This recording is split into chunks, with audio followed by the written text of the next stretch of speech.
You're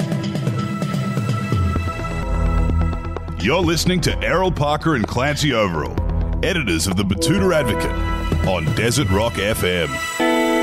Welcome back to the Betoota Advocate News Bulletin. The day is Monday, the 30th of September. We're just tailing out of the cold months.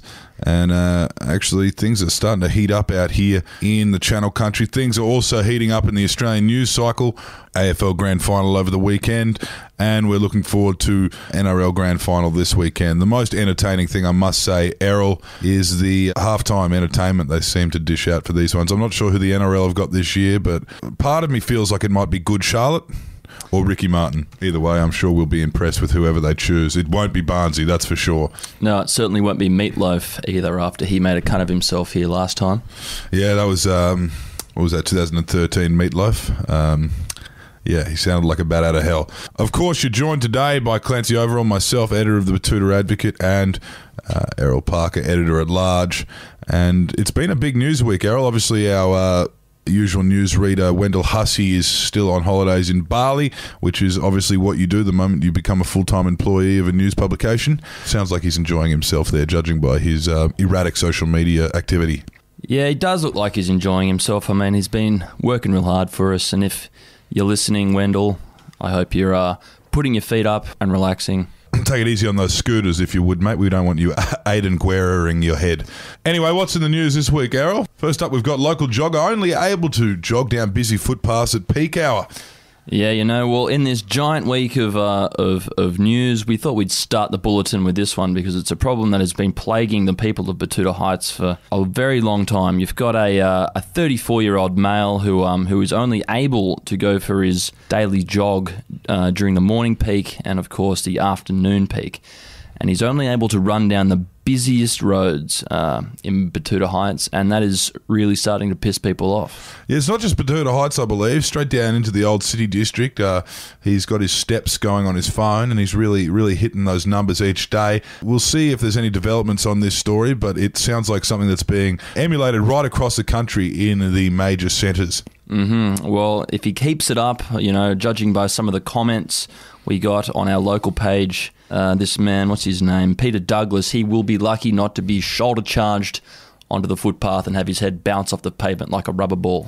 Andrew Simon style. Moving forward now, one of the biggest stories this week to come out of the UN summit into climate change. The headline reads, "Planet still looking for a way to highlight scientific facts without upsetting old white cunts." Yes, it always amazes me, Clancy, that we're able to get away with such language as we are part of the Journalistic Association, the Advertisers Association, you know, these self-governing big bodies that can't really make you do anything.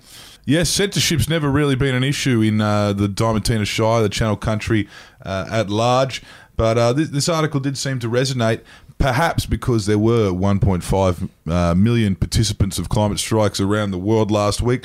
Perhaps it is because, you know, in a week of news that's nearly seen Donald Trump impeached and Boris Johnson sacked in England, and of course Scott Morrison opting to back the rapidly populist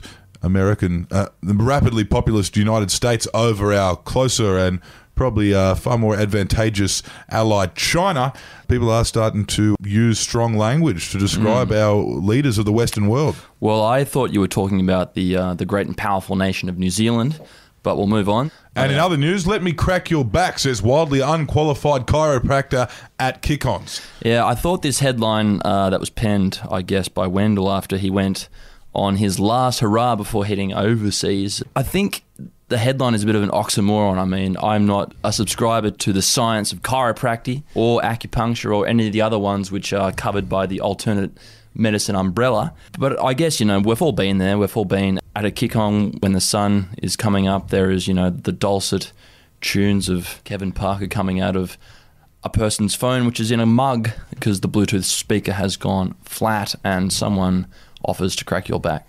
Yes, you're right. It is an oxymoron, I guess, using the word unqualified and chiropractor next to each other, because no one really knows what a chiropractor needs to be qualified. And as you know, our contacts at Australian Medical Association have described chiropractors as the Scientologists of allied science.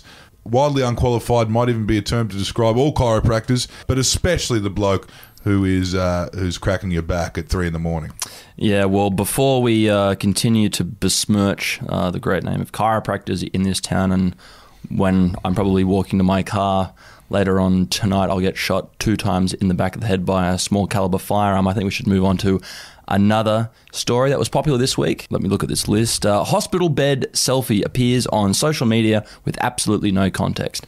How many times have you seen that? Plenty of times, Errol. And almost there's not much more that needs to be said about this particular issue other than a young local Betoota woman posted a photo of her in a hospital bed, kind of smiling at the camera and not really saying much about why she was there, prompting many others to say, is everything okay, babe? And can you call me? Just messaged you. Yeah, I think just off the top of my head, Clancy, I think you might have been guilty of this at least once. I remember that last Easter when you had to go on your nephew's skateboard and you went down your driveway, tripped and fell off and grazed off one of your nipples.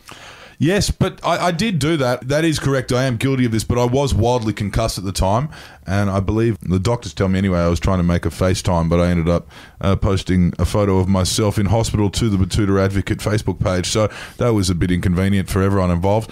Moving on with the sport now, Brisbane Broncos fans demand to know if anyone at least got the feature. Of course, this comes after the news that the Brisbane Broncos were up late in Sydney CBD at a venue called Harpoon Harry's playing poker machines until 11. Some would even say the early hours of the morning before their record-breaking loss to the Parramatta Eels in the preliminary finals. Yeah, I mean, this was a very interesting story to come out of the Harbour Capital last week, Clancy, of course. I don't really think it was a player's fault. I mean, I think this did send a very clear message to the coach, Anthony Seibold, that his players might think that he is a bit of a cunt and they might be gunning for his departure next season, which I don't think will happen. I think that Anthony will go on to bigger and better things with the team, and the troublemakers will be punted to the Super League. It's a very, very millennial kind of attitude to play up until your coach gets sacked, but either way, the Broncos fans appear unfazed despite watching their team get humiliated by probably the biggest wooden spoon winning side of the last century, the Parramatta Eels. Brisbane Broncos fans insist it would probably all be worth it if at least someone got a feature. Now, that's all from us this week. Don't forget to tune in on Friday afternoon for the Betoota Advocate radio show. Who is a special guest? You'll have to wait and see. I'm Clancy Overell. You be kind to each other. And my name is Errol Parker. Good night.